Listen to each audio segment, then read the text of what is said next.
So while I'm here, I'm trying to preach and teach about the power of prayer and to have faith in God. You might be watching today, and I want you to have faith in God. For God is able to do exceedingly, abundantly, above all that we ask or think, according to the power that worketh in you.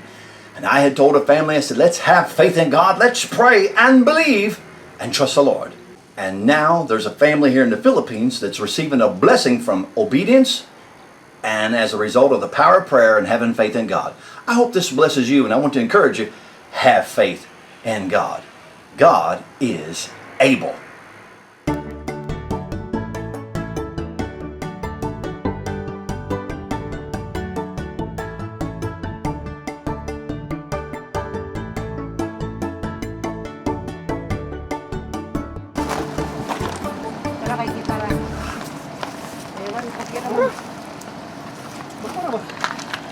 Okay. Okay, we've got the refrigerator, it's got a freezer, and the refrigerator, brand new.